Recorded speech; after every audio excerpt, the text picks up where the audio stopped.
Can you explain to me why a child who has been raped and is pregnant does not deserve an abortion? Oh, yeah, okay. So, well, first and foremost, I have 2 ultrasounds. One of the ultrasounds is a baby that was conceived in rape. The other ultrasound is a baby that is from a loving relationship. Mm-hmm. Can you tell me which one is which? I'm going to be fully honest, I do not know. Please inform me. Well, you can't, because they're both human beings.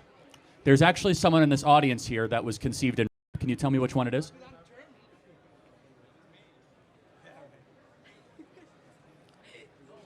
I appreciate that you're actually looking around. No, because you don't know, because human beings Yeah. conceived in rape actually are equal human beings of people not. So the point being is that it is not morally correct to murder a human being, regardless of the circumstances of how that baby was put into this world, despite how evil and horrific that it is. Okay, I just also want to continue that I mean this in full sincerity. I'm not making fun of anyone. I'm a big advocate of the Second Amendment.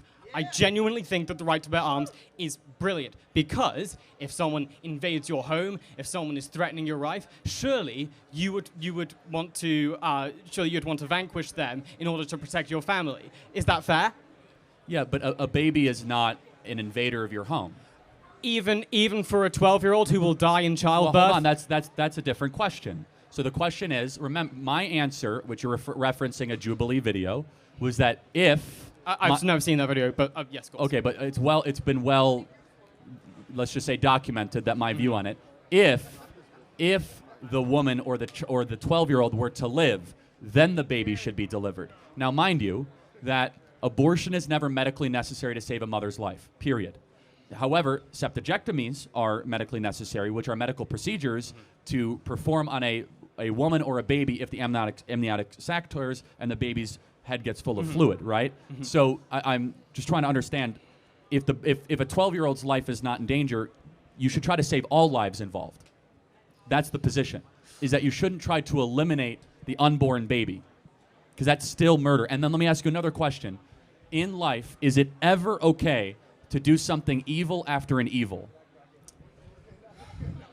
I would say no. We totally agree. So therefore, an evil, horrendous, unspeakable act happens of somebody getting raped, which is very rare, resulting in pregnancy. Therefore, continuing that cycle of evil is not the right moral thing to do. Apply that now to the self-defense argument. Someone breaks into your house, starts beating up your son. Are you not going to shoot them? Well, hold on, it's not the same thing. Let me give you another argument, which is that if in that instance there was an innocent life. Let me say this. If someone broke into my house, okay, and all of a sudden that person had a baby strapped to their chest, yes, I wouldn't shoot them. Would you? No, because I think there's a certain utilitarian argument. Okay, then we're agreeing. But you said the word baby, not the word fetus. What is the moral difference? Are you familiar with the IUD contraception and how it can eliminate an embryo after conception? Do you mean the copper IUD, or you mean a traditional IUD? There's 2 types of IUDs. The one that was brought up to you in the other Dean Winters video, the one I did see. Yeah. So again, that was probably not. So copper, it kills almost all sperm. There is an IUD, but an IUD is not an abortifacient. So you're pro contraception? Well, personally, not really, but in society, of course, yes. I mean, again, these are personal decisions versus societal decisions, but I guess you said the question is, of a fetus and a baby, what is the moral difference between the two? I'm so sorry for going on a tangent, but I want to ask you philosophically, what separates you, the man, Charlie Kirk, from the animals? We are the speaking beings. Exactly. I could not agree more. I know. I'm Aristotelian at my core. So. Wonderful. So am I. You're a robot. However, if a being cannot speak, that does not mean they're no longer human. No, exactly, because I was actually going to clarify. Would you more say it's more rationality, or some might even say experience? It's more than that, though. I believe that there's a deeper level, though, that the soul is the outgrowth of your rationality. But that has to be done practically, if I'm right. For example, this is actually flummoxing brain scientists right now. We don't know where consciousness is housed in the brain. Very true. Very true. And so, you know your stuff. We don't know where consciousness is, and Very it's true. driving neuroscientists crazy. When someone is considered brain dead, yes, the brain. It's an amazing story. An 11-year-old got in a horrific auto accident, was called brain dead, and all of a sudden, a year later, she has a period. And you're like, wait, I thought she's brain dead. When we cut into someone who's brain dead in their arm, their adrenaline increases. Someone who's brain dead, if a loved one starts to go up to them and talk to them, their heart rate increases. So even though there might not be brain waves, there's something else that is able to communicate with the outside world beyond reason. Does that make sense? Sure. And I think it's a mystery of what that is. I think it's the soul. But I would say it's action, wouldn't you? It's action and experience. No. Why It's not? It's more than that. Well, let me think deeper about what you mean by that.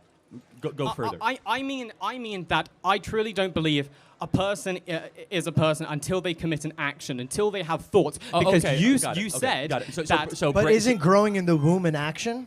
Oh, I'm sorry, I didn't hear that. Isn't growing in the womb an action? No. But so let me ask you a question.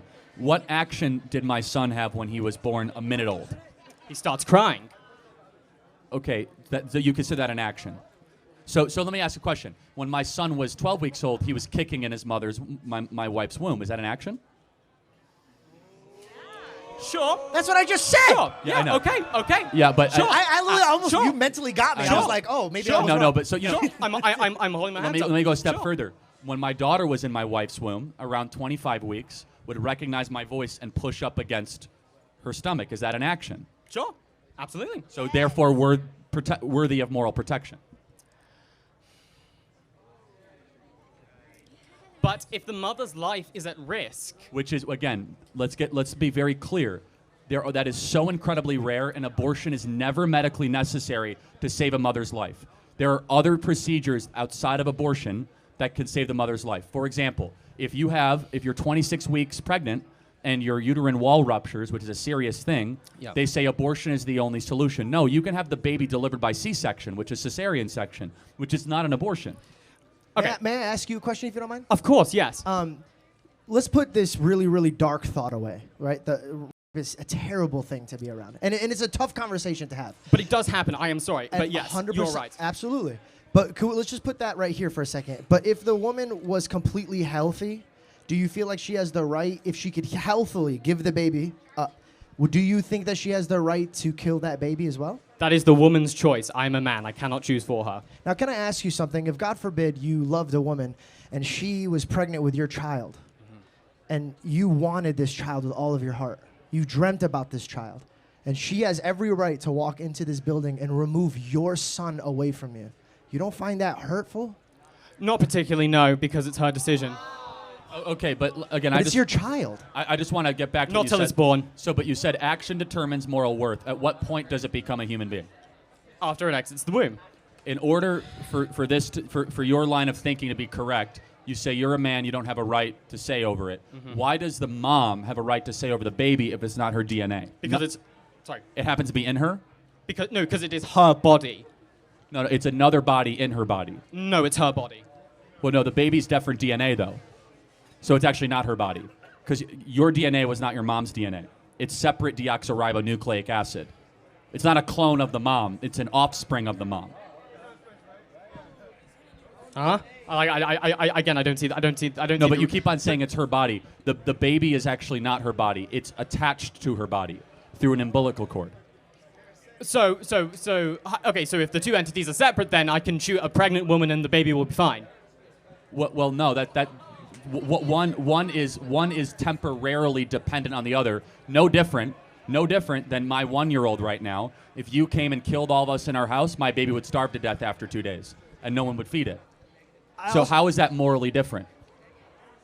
So why should 1-year-olds get moral protection and 10-week-olds should not?